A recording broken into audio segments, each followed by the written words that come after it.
Bonjour. Donc on va voir maintenant le quatrième chapitre qui concerne les séismes.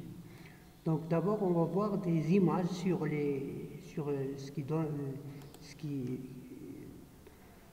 donc l'effet des séismes sur la Terre. Donc notamment on va voir le séisme de Fukushima qui a eu lieu en 2004.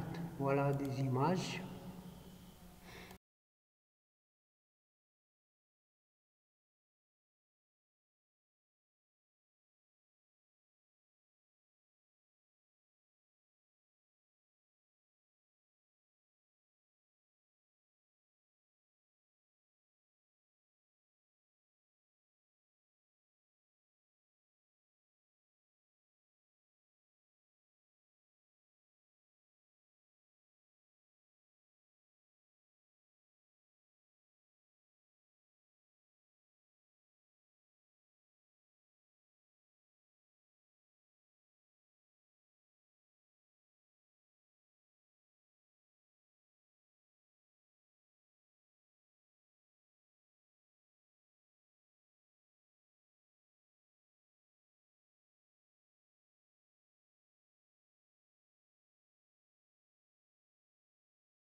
Sinon, maintenant, voilà le séisme d'Agadir qui a eu lieu en 1960. Donc, Agadir avant le séisme, avant le tremblement de terre.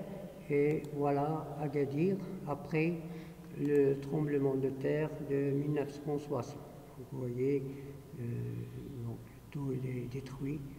Et c'est ça, donc, les conséquences d'un séisme, donc, ça entraîne une catastrophe et des morts et des dégâts. Donc d'abord, la définition d'un séisme. Donc un séisme ou bien tremblement de terre, donc c'est des secousses, donc c'est le sol, c'est la terre qui bouge, ou bien un ébranlement donc, brutal du sol et qui est provoqué en profondeur. L'origine du séisme elle est en profondeur et donc on a, lors des séismes, on a des ruptures de l'écorce terrestre, donc des cassures, et soit ce sont des nouvelles cassures qui ont été créées, soit ce sont des anciennes cassures qui vont rejouer. Alors généralement, les séismes se produisent à la frontière de deux plaques. Donc on a les plaques. Vous voyez ici, on verra en détail, c'est dans le chapitre de la tectonique des plaques. Donc là, pour le moment, voilà donc des plaques, la plaque de l'Afrique, la plaque indo-australienne, la plaque de l'Europe. Alors les séismes, donc, ils se localisent à la frontière des plaques. Donc ici, vous avez la limite entre deux plaques, la plaque d'Afrique à l'est et la plaque de l'Amérique du Sud à l'ouest. Donc, et vous avez entre ces deux plaques, on a un mouvement de divergence, les deux plaques s'écartent l'une de l'autre, ou bien on a des mouvements de convergence, donc les deux plaques se rapprochent l'une de l'autre, soit on a des mouvements de coulissage, ou bien des mouvements de cisaillement. Donc les deux plaques glissent l'une par rapport à l'autre. Donc ça dépend du mouvement, donc de la tectonique. Donc les séismes donc, se produisent à la frontière de deux plaques, par exemple ici. Donc le mouvement des plaques les unes par rapport aux autres crée localement des frottements. Donc les frottements, donc les deux plaques soit se rapprochent, soit s'écartent. Donc on a des créations de frottements. Et ces frottements obligent les plaques à se déformer. Donc ils se déforment. Et vu que, donc, surtout la lithosphère, la lithosphère, c'est un matériel, il est composé d'un matériel dont l'état physique il est solide et rigide. Donc lorsqu'il est déformé, il ne peut pas se déformer, il va se déformer, mais pas éternellement, il ne va pas absorber les forces et à un certain moment, il va se casser. Donc, les matériaux de la lithosphère donc, vont se déformer parce qu'ils accumulent de l'énergie, ils accumulent toutes les forces sous lesquelles les forces qui agissent. Et comme on a dit, le matériel de la lithosphère, il est solide et rigide. Donc son comportement mécanique va se casser. Donc on va avoir la rupture. Une fois que l'énergie augmente, hein, donc du fait de l'exercice des forces, donc l'énergie augmente et les matériaux se déforment et ces déformations vont finir par la rupture brutale, c'est le séisme. Donc on a une rupture brutale, c'est le séisme, et c'est comme ça, on sent la terre qui bouge et tout. Donc voilà ces mouvements entre les plaques. Donc voici, on a une limite convergente, donc convergence, donc une plaque qui converge, donc qui se rapproche, qui converge, soit on a des limites divergentes, donc les deux plaques de part et d'autre de la frontière ou de la limite s'écartent, soit on a des mouvements de cisaillement ou de décrochement, d'accord? Donc les plaques glissent l'une par rapport à l'autre. Donc ces forces, ils fonctionnent tout le temps, donc ils sont toujours présents, ils fonctionnent tout le temps. Mais on a dit, le matériel de la lithosphère, il est solide et rigide, il n'absorbe pas la déformation. Donc il va se déformer, et tant que donc il va se déformer et accumuler de l'énergie, et finalement arriver à un seuil, à une limite, à une force très importante. Les roches de la lithosphère ne peuvent plus résister, donc ils vont se casser. Donc on va avoir des déplacements des plaques lithosphériques du globe, et ces déplacements sont assurés par des cassures de l'écorce terrestre. Donc soit c'est des nouvelles cassures, soit c'est des nouvelles cassures qui vont être créées. Donc lors de cette réaction par fracturation, par création de failles, soit par le rejet d'anciennes failles, donc toute l'énergie qui a été accumulée va être libérée. Donc toute l'énergie qui a été accumulée va être libérée, et cette énergie libérée, elle est mise en évidence par la propagation des ondes séismiques, d'où on sent le séisme, donc le mouvement du sol. Donc les compartiments séparés par une faille, donc la faille c'est une limite, donc, et de part et d'autre de la faille, on a les compartiments. D'accord? Donc ces compartiments vont bouger l'un par rapport à l'autre. Donc, comme on l'a dit, ils ne peuvent pas glisser librement, donc ils coincent, donc ils se déforment. Donc pendant un certain temps, ils vont résister, et quand les contraintes, donc ils vont résister, mais les contraintes ne s'arrêtent pas.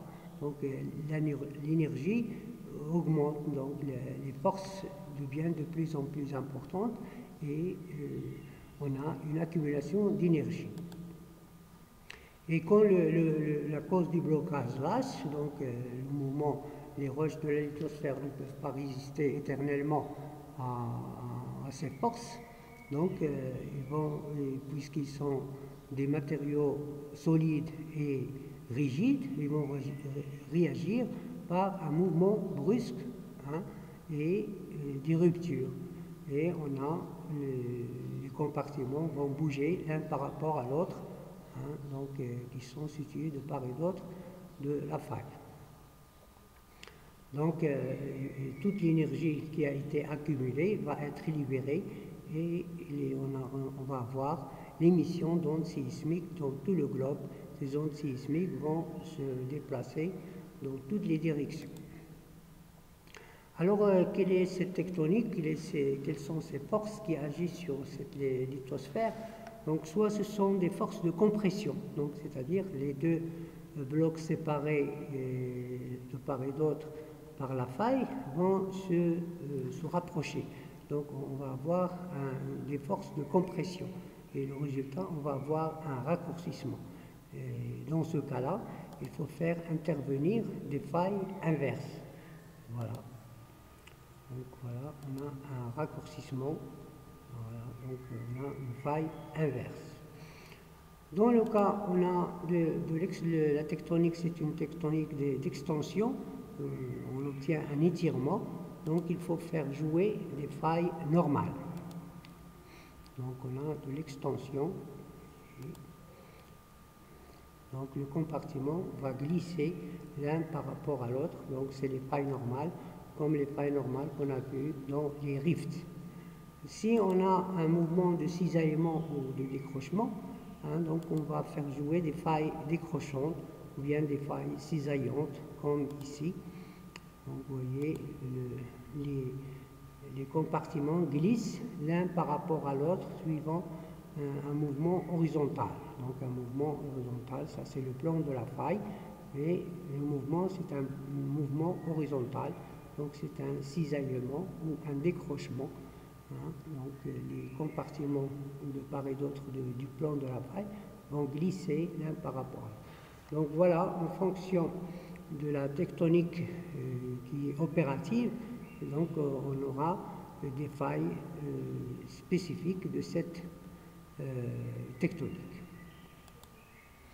Donc voilà un exemple donc on a dit, voilà la compression, donc les roches de la lithosphère, c'est des matériaux solides et rigides, ils résistent à ces forces, donc ils vont résister, et l'énergie, elle s'accumule jusqu'à une certaine limite où les roches ne peuvent plus résister. Donc on va avoir la création de la fracture,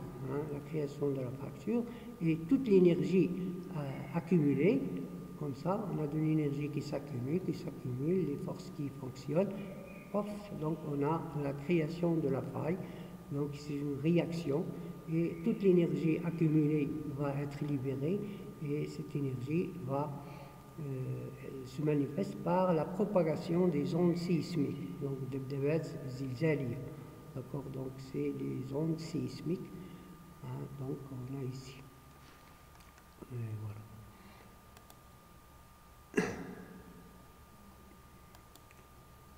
Alors, quelles sont les caractéristiques d'un séisme? Donc, il y a d'abord le foyer ou bien l'hypocentre. Donc, l'hypocentre ou le foyer, c'est la zone où la rupture commence. Donc, c'est là où naît la fracture ou la rupture ou la faille. Et c'est l'endroit à partir duquel la première onde sismique a été où il a été né, où la première onde sismique naît. Et c'est le lieu où l'énergie se libère. Donc tout ça, c'est le foyer. Alors vous voyez, donc le foyer, il est situé en profondeur, à l'intérieur de la Terre. Donc disons, il peut se situer dans la lithosphère, soit dans la croûte, soit dans le manteau lithosphérique.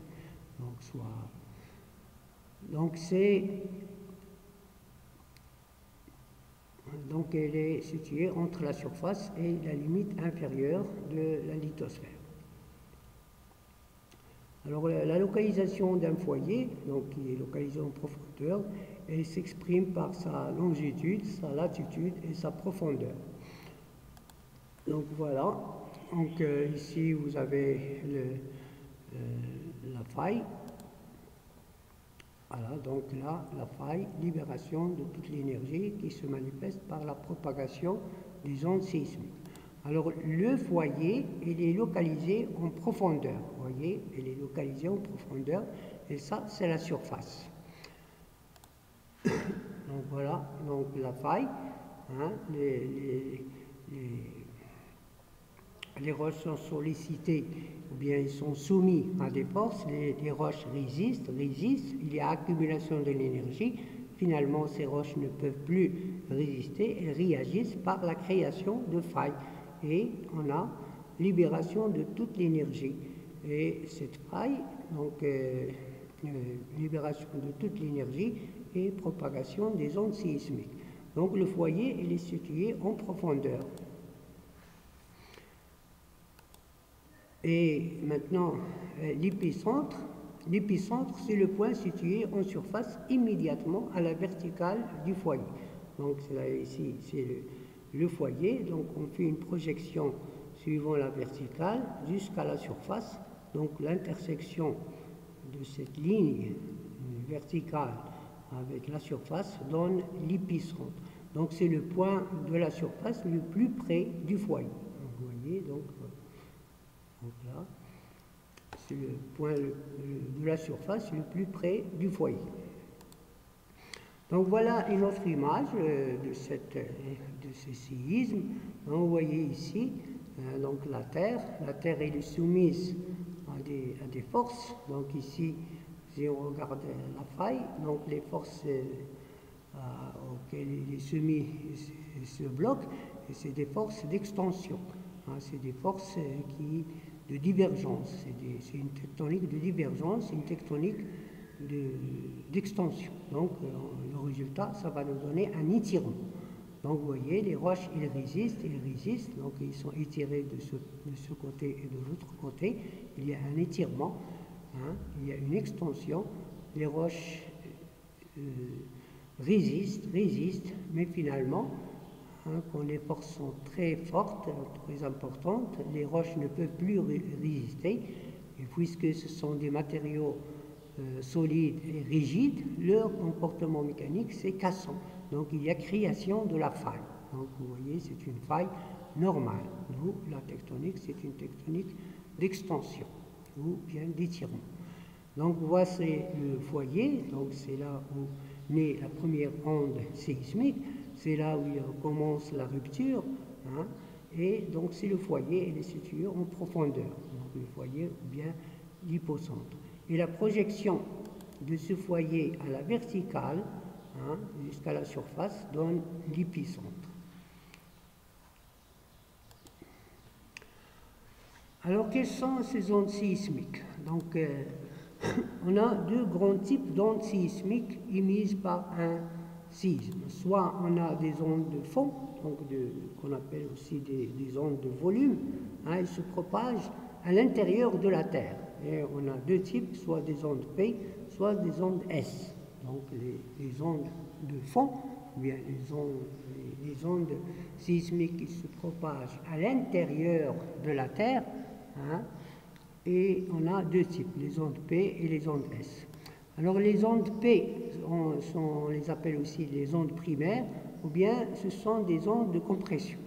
Bon, les ondes primaires, parce que ce sont les premières ondes qui arrivent à une station d'enregistrement des séismes, ou bien on les appelle aussi des ondes de compression à cause des effets qu'il entraîne sur les roches. Donc primaires, parce que ce sont les premières ondes qui arrivent à une station séismique, ou bien des ondes de compression d'après leur effet sur les roches, donc ils vont les comprimer. Alors lors le passage ou lors de la propagation des ondes sismiques, le sol ou bien la terre subit des dilatations et des compressions successives au fur et à mesure de la propagation des ondes sismiques de type P, primaire ou de compression. Les roches vont subir des compressions, des dilatations et des compressions successives. Et c'est parallèlement à la direction de propagation de l'onde P. Et on a dit primaires parce que ce sont les ondes les plus rapides. Donc voilà, donc on a des dilatations, voyez, compression, et ainsi de suite. Donc au fur et à mesure que l'onde se propage, vous voyez ici la direction de propagation de l'onde, les roches vont subir des dilatations hein, et des compressions. Comme le schéma qui est ici, voilà, on a des dilatations et des compressions. Hein, des dilatations et des compressions. Donc, parallèlement à la direction de propagation de l'onde sismique. Hein, donc des dilatations et des compressions. Les ondes S, on les appelle les ondes secondaires.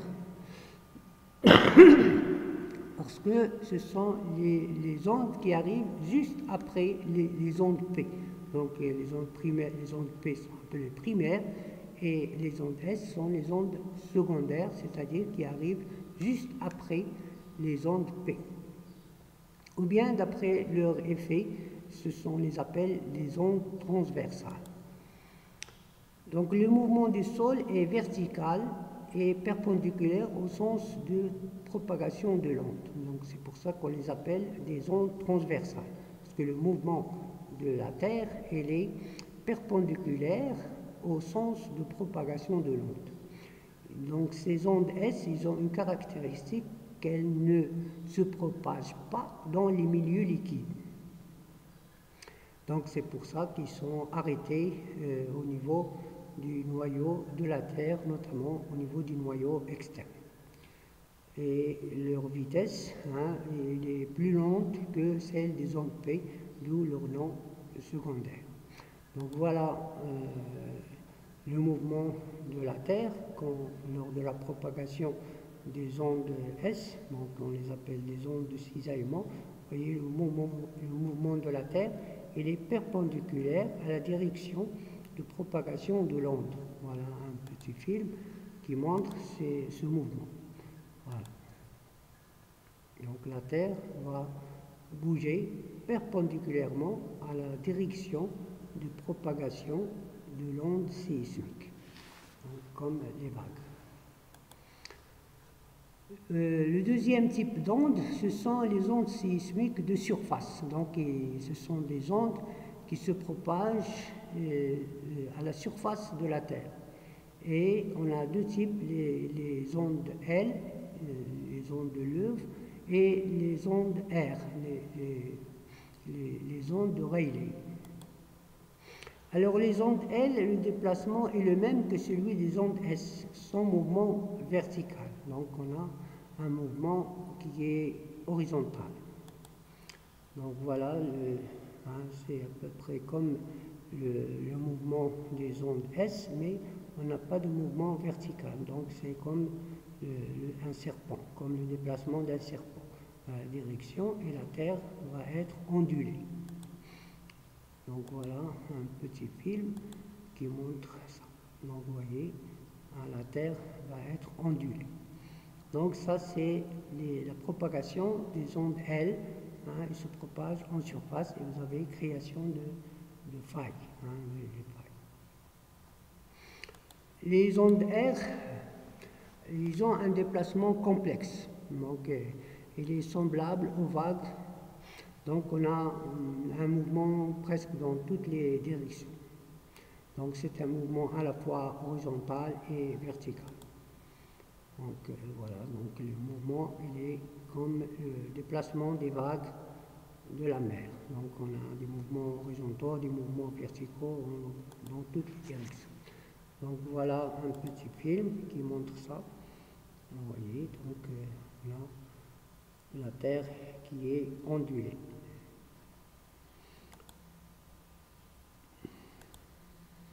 Donc voilà une représentation schématique. As Rayleigh waves travel in backward rotating circles, they cause the ground to accelerate through a vertical lift, a horizontal push, a vertical drop, and a horizontal push in the opposite direction. Donc ce sont les ondes R, c'est des ondes de surface, mais ce sont les ondes les plus destructives. Donc ils provoquent des dégâts énormes. Donc ce sont surtout ces ondes R, ils provoquent des dégâts très importants. Maintenant, on va voir la mesure d'un tremblement de terre. Donc, on a des stations sismiques, donc Donc c'est des stations d'enregistrement des séismes et on a un appareillage, et cet appareillage qui permet d'enregistrer un séisme, ce sont les sismographes ou sismomètres, donc mètres pour les mesures, séisme.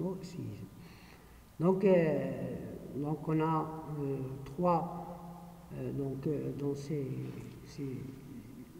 dans ces stations, on a des sismographes et ces sismographes vont enregistrer le séisme. Donc qu'est-ce qu'ils enregistrent? Donc ils enregistrent l'arrivée des ondes sismiques et ils enregistrent les trois composantes du mouvement. Donc en général, le mouvement, donc soit le mouvement du nord-sud, mouvement est-ouest et le mouvement vertical. Donc les mouvements horizontaux et le mouvement vertical. Donc voilà, ça c'est les sismographes. Donc ça permet pour enregistrer un mouvement horizontal ou bien un mouvement vertical. Donc voilà, donc ici on a la Terre, donc la Terre. Donc ici vous avez les ondes, donc ici c'est le foyer, c'est le foyer, donc il est à l'intérieur de la Terre, elle est située dans la lithosphère. Donc, et à partir de là, on a libération d'ondes sismiques. Donc les ondes sismiques, on a les ondes sismiques de fond, de volume, qui se propagent à l'intérieur de la Terre. Donc c'est les ondes P et les ondes S, et les ondes de surface, donc les ondes qui se propagent à la surface de la Terre. Et ici, vous avez une station d'enregistrement, donc où il y a les sismographes. Ici, voilà l'enregistrement. Donc ici, vous avez le temps. Donc, ici, les différentes ondes. Les premières ondes qui arrivent à la station sont les ondes P. Puis, ils sont suivis par les ondes S. Et après, on a l'arrivée des ondes de surface L et R. Alors, pour la mesure d'un tremblement de terre ou bien d'un séisme, soit on va donner l'intensité du séisme, et cette intensité elle est mesurée sur l'échelle de Mercalli. Alors cette intensité ou bien cette mesure d'un tremblement de terre, c'est une estimation. Donc on demande aux gens, donc c'est estimé par la sensation, donc on demande aux gens ce qu'ils ont senti, et on regarde les dégâts, donc l'intensité des dégâts, est-ce qu'il y a beaucoup de destruction, et comme ça on va essayer de donner une valeur à ce séisme, donc ce qui permet d'avoir une idée sur l'intensité du séisme. Mais dans ce cas-là, c'est une estimation, donc on demande aux gens et on regarde les dégâts. Donc cette échelle, elle est utilisée partout. Cette échelle est utilisée surtout au niveau des zones habitées, parce qu'on regarde les dégâts, donc c'est surtout cette échelle est utilisée dans les zones ou bien les régions habitées. La magnitude du séisme, donc, se mesure sur l'échelle de Richter. Donc elle est utilisable partout, et magnitude, ça veut dire c'est qu'on cherche à savoir l'énergie libérée lors d'un séisme. Donc c'est plus précis. Donc on essaye de donner une mesure de séisme d'après la quantification de l'énergie libérée lors d'un séisme. C'est ce qu'on appelle magnitude du séisme. Donc voilà l'échelle de Mercalli. Vous voyez ici, donc il varie de 1 à 12, et ça c'est l'équivalent en échelle de Richter. Donc ici c'est l'intensité du séisme, vous voyez. Donc les valeurs de cette intensité, ils sont d'après les sensations et d'après les dégâts.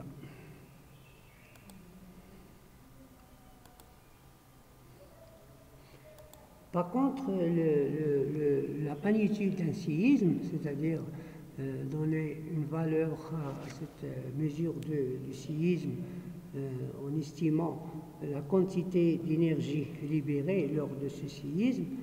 Donc, il est lié à la sensibilité du sismographe.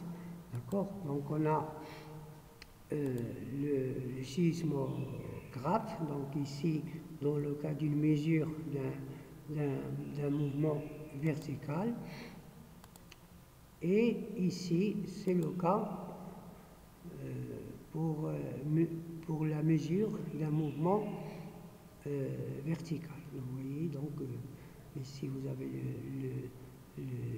donc tout ça, c'est le sismographe.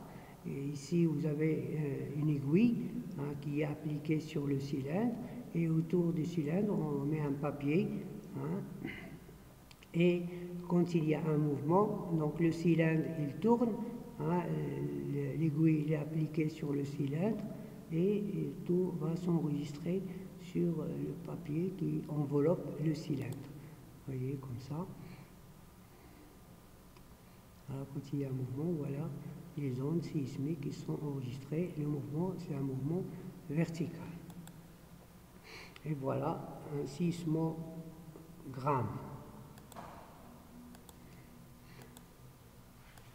Quand il y a un mouvement horizontal,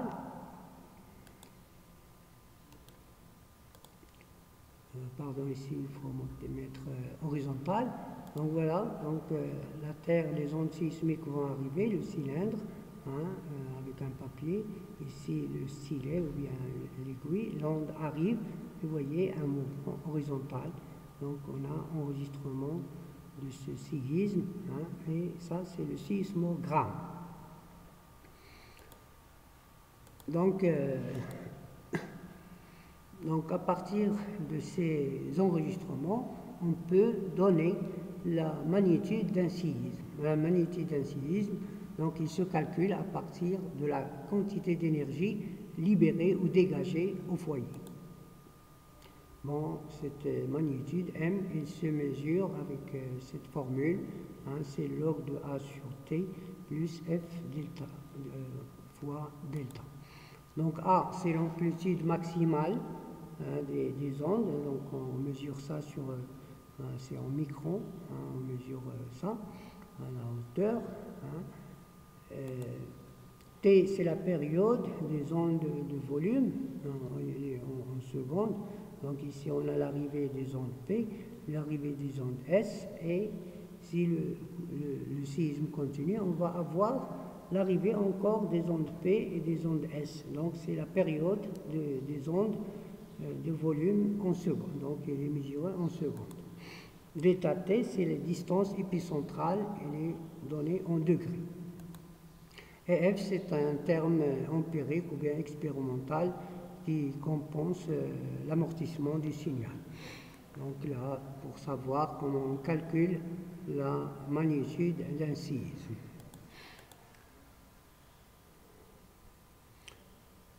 La magnitude d'un séisme, il se mesure sur une échelle logarithmique. Qu'est-ce que c'est qu'une échelle logarithmique?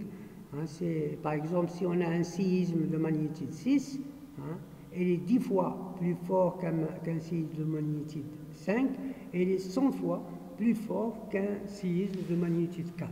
Donc c'est ça l'échelle logarithmique. Donc c'est-à-dire, on multiplie par 10. Donc 1, 10, 100, 1000, 10 000, etc. Donc un séisme de magnitude 6, il est 10 fois plus fort qu'un séisme de magnitude 5, il est 100 fois plus fort qu'un séisme de magnitude 4. Donc si d'après l'histoire, donc à ce jour, le plus fort séisme atteint, il avait 9,5, sa magnitude était de l'ordre de 9,5 sur l'échelle de Richter. Et il a été enregistré en Chili en 1960. Et puis il y a eu un autre séisme qui est d'une grande magnitude, de l'ordre de 9,2, qui a été enregistré en Alaska en 1964.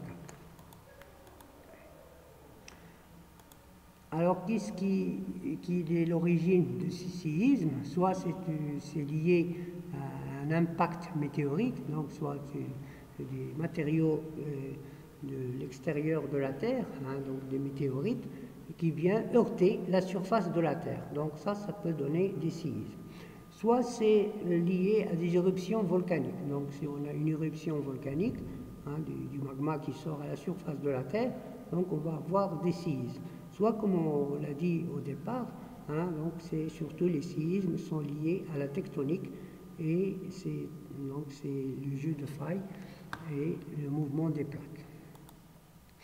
Donc voilà, donc soit on a une faille, c'est un séisme tectonique, soit ici un magma, donc c'est un séisme volcanique, soit ici on a l'écroulement d'une cavité, donc une cavité à l'intérieur de la Terre qui va s'effondrer et on va avoir un séisme d'effondrement.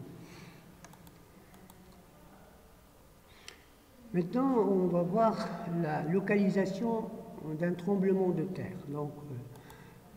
Donc les ondes sismiques sont enregistrées en plusieurs endroits de la planète. Donc à la surface de la Terre, on a plusieurs stations d'enregistrement des séismes. Comme on a dit, les ondes P sont les ondes primaires, donc ce sont les premières ondes reçues par les stations sismiques et sont suivies par les ondes S. Voilà, donc vous voyez, les premières ondes qui arrivent, c'est les P, suivies par S, et après on a l'arrivée des ondes de surface, comme les ondes de Rayleigh.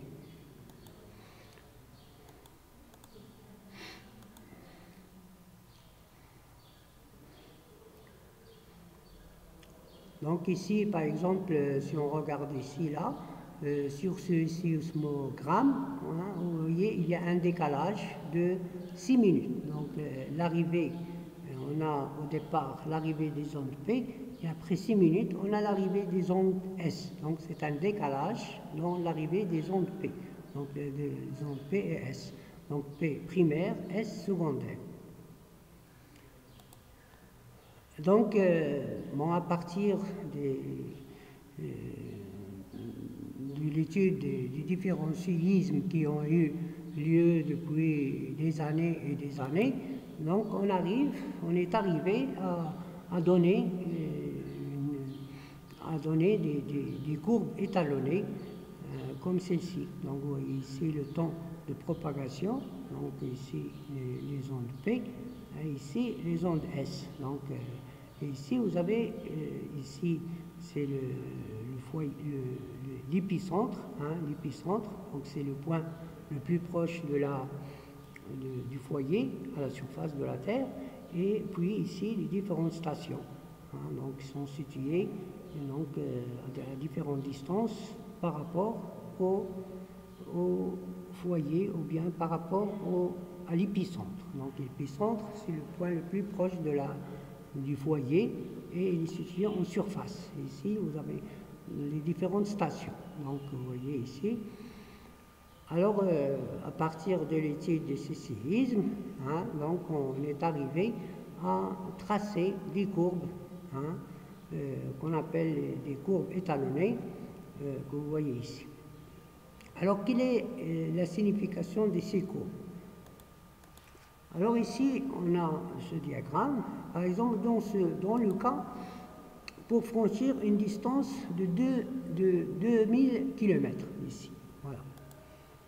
Ici, donc, à quel moment vont arriver les ondes P et les ondes S? Donc, les ondes P vont arriver après 4,5 minutes et les ondes S vont arriver après 7,5 minutes. Donc, si on fait la différence décalage entre l'arrivée des ondes P, S et les ondes S, on va trouver 3 minutes. Voilà, donc la différence de temps entre l'arrivée des ondes P et des ondes S, il est de 3 minutes. Donc, si on projette ça, hein, sur l'axe des abscisses, on va trouver que la distance,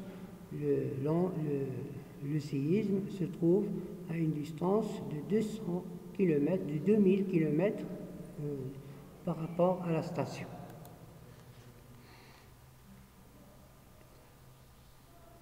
Donc, alors à quoi sert ce graphe ou bien c'est un enregistrement sismique? Donc il permet à partir du décalage d'arrivée des ondes S et P de trouver la distance entre le séisme et le point d'enregistrement. D'accord? Donc ici, permet de trouver, donc on a ici le décalage, il est de 3 minutes, donc on projette ici à la verticale, hein, ici, et on va trouver que par rapport à la station, le séisme il est situé à 2000 km.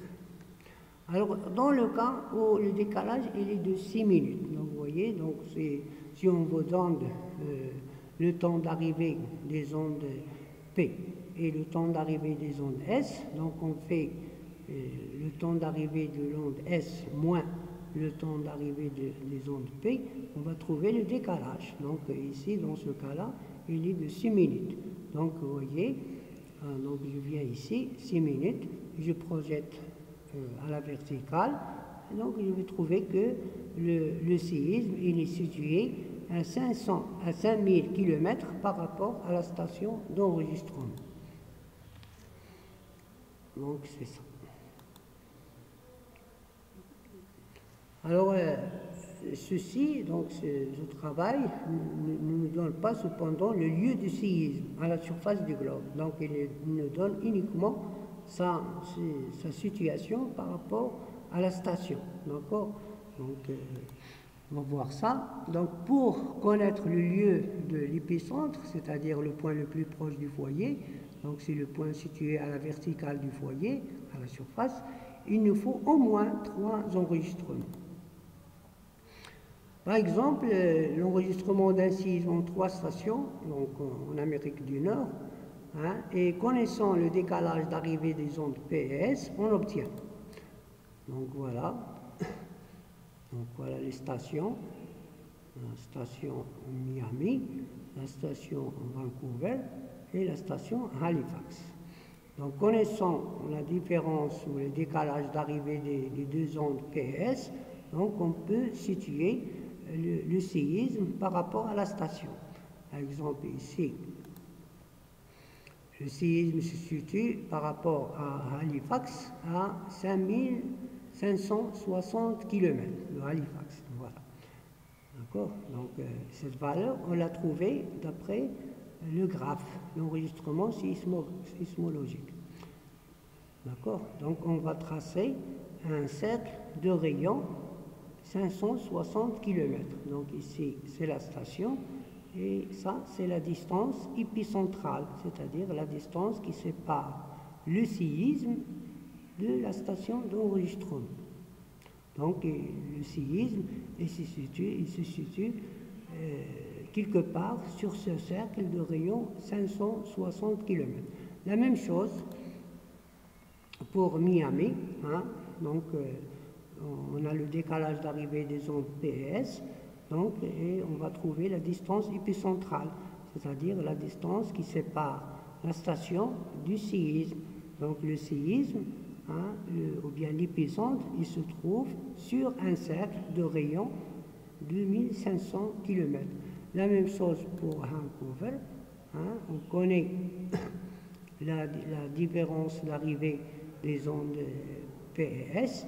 Donc l'épicentre ou bien le séisme se situe sur un cercle, hein, de rayon 3900 km.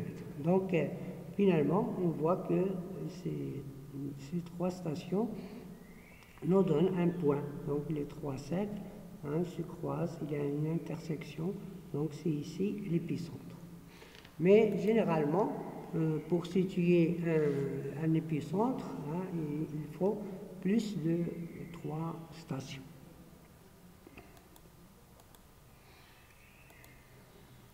Donc, pour un séisme, l'observation et l'évaluation, donc, pour un séisme, on a un mouvement du sol.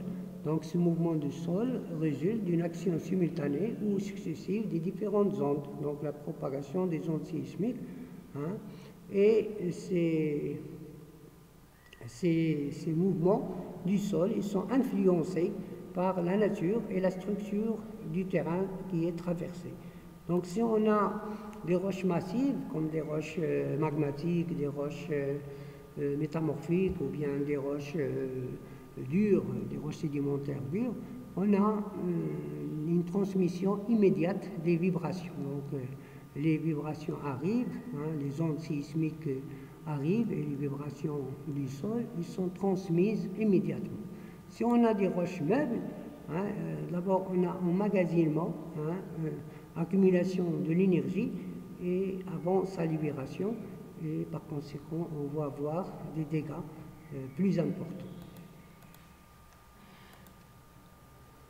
Les hypocentres, donc comme on a dit, les hypocentres ou bien les foyers, ils sont toujours situés en profondeur. Hein, mais ces profondeurs, ils peuvent varier soit de 0 jusqu'à 200 km. Hein, donc c'est ce qu'on appelle des séismes superficiels ou bien proches de la surface. Donc on les trouve au niveau des dorsales, au niveau des rifts et au niveau des chaînes de montagnes jeunes, au niveau des cordillères et au niveau des arcs volcaniques et autres régions volcaniques. Alors que les séismes profonds, donc, qui sont situés, les foyers ou bien l'hypocentre, il est situé entre 200 et 700 km de profondeur.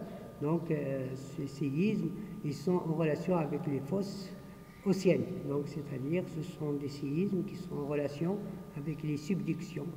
Et ces séismes permettent de déterminer une surface, la surface de subduction, qu'on appelle la surface de Wadati-Biniouf, hein, entre 0 et 700 km. Les séismes profonds, ils sont absents au dorsal, on ne les trouve pas au dorsal, on ne les trouve pas au niveau des rifts et on ne les trouve pas au niveau des failles décrochantes ou bien des failles en décrochement.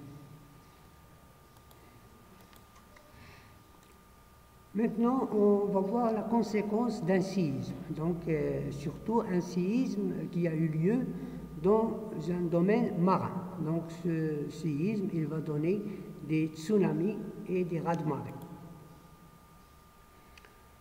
Donc ces tsunamis, ce sont des vagues marines particulièrement destructrices et consécutives à un séisme généré par un mouvement brusque d'un compartiment lithosphérique sous-marin.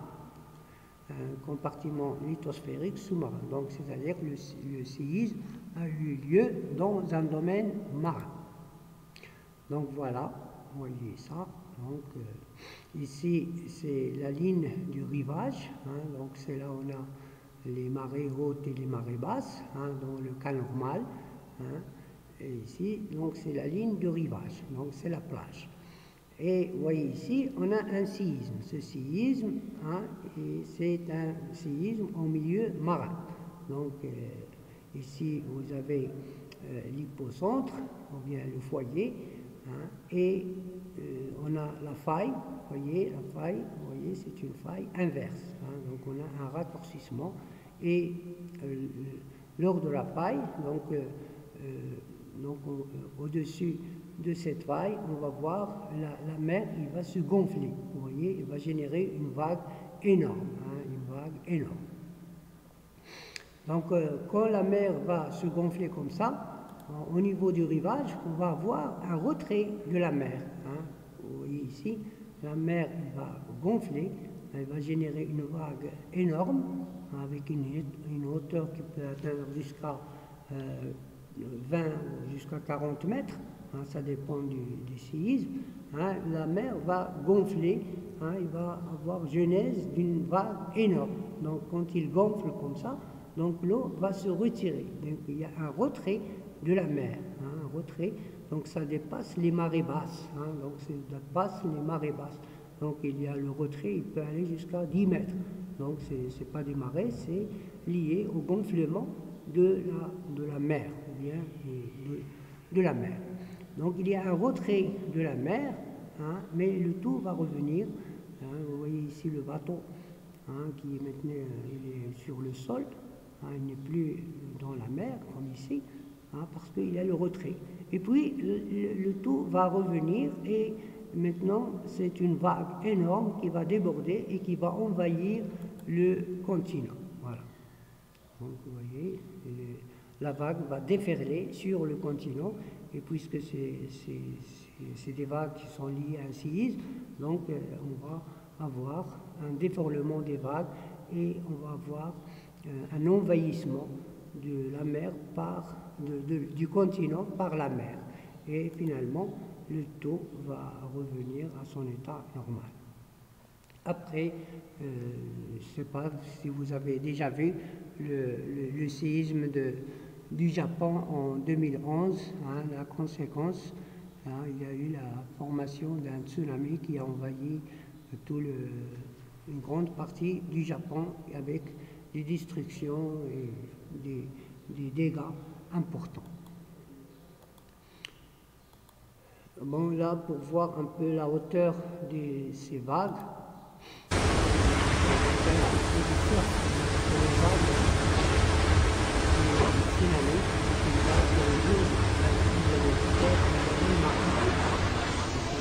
vous avez l'échelle, cette personne, et vous avez la vague qui devient de plus en plus haute. C'est des vagues énormes.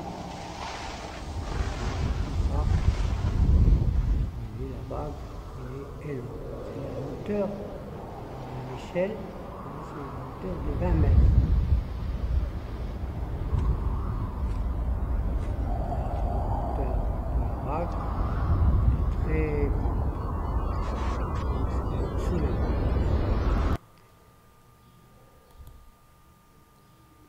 Alors si on veut voir un peu l'histoire du séisme au Maroc, donc vous voyez, donc ça c'est les séismes, et chaque couleur représente un séisme avec une magnitude. Donc ici vous avez la magnitude la plus forte, c'est 7.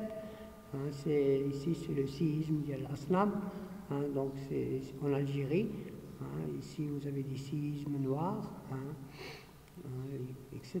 Donc, bon, ce qui est remarquable sur cette carte du Maroc, c'est que vous avez une répartition des épicentres suivant une ligne. Donc ils ont une répartition linéaire. Ils n'ont pas une disposition quelconque au hasard. Donc ils ont, par rapport au Maroc, vous voyez, les épicentres sont généralement situés sur une ligne. Là aussi, à l'intérieur du Maroc, là on voit une distribution linéaire. Là aussi, vous voyez une distribution linéaire. Donc c'est en relation avec la tectonique, donc parce que ici, c'est distribution linéaire, parce que ici, on a une limite entre la plaque africaine et la plaque européenne. Donc on a des mouvements de convergence entre ces deux plaques. Donc c'est en relation avec la tectonique. Alors aussi, on utilise les ondes sismiques pour mettre en évidence les discontinuités qu'on trouve dans la structure de notre globe terrestre.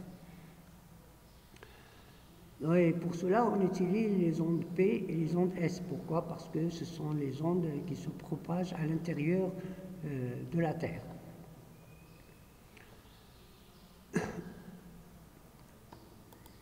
Donc, on utilise ces ondes de volume, de profondeur ou bien de fond, et la vitesse de propagation des ondes sismiques PS permettent d'avoir des idées ou bien d'avoir des notions ou bien de déduire les caractéristiques physiques du milieu traversé. Notamment, on sait que la vitesse de propagation des ondes sismiques augmente avec la densité des matériaux dans lesquels ils se propagent. Donc, si on a un matériel plus dense, donc la vitesse sera plus forte. Donc voilà, on utilise surtout les ondes de fond, les ondes qui se propagent à l'intérieur de la Terre. Donc ce qui est en jaune, c'est les ondes P, et ce qui est en noir, c'est les ondes S. Donc vous voyez, les ondes S s'arrêtent au niveau de la limite manteau-noyau, parce que ici, le noyau est liquide. Donc voilà, alors que les ondes P traversent toute la Terre. D'accord. Alors, à partir de ces ondes sismiques, donc on a pu mettre en évidence les différentes couches qui composent notre Terre. Donc ici, vous avez la densité, d'accord, et ici, vous avez la vitesse de propagation des ondes sismiques, donc les ondes S et les ondes P.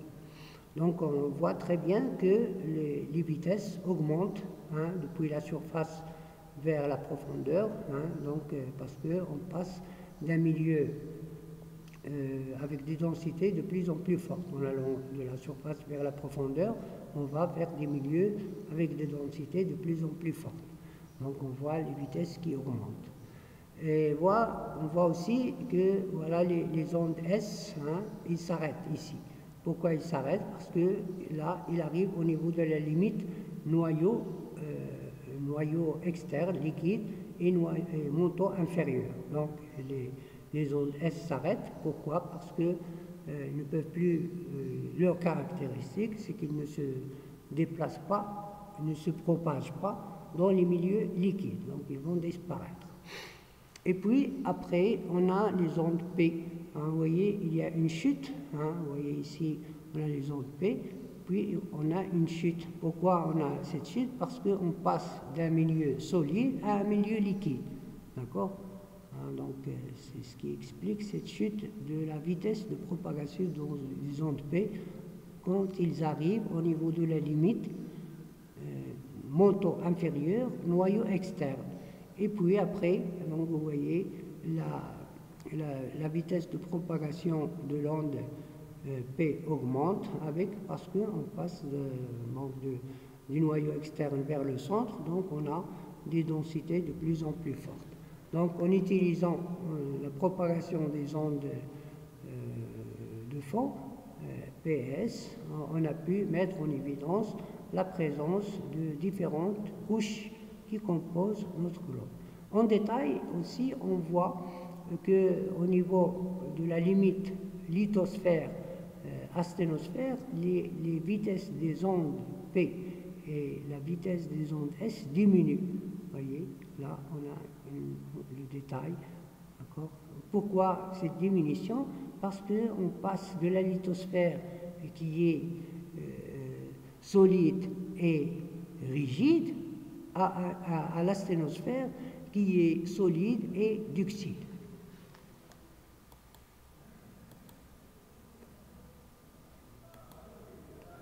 Donc voilà ce qu'on a dit sur la diapositive juste avant.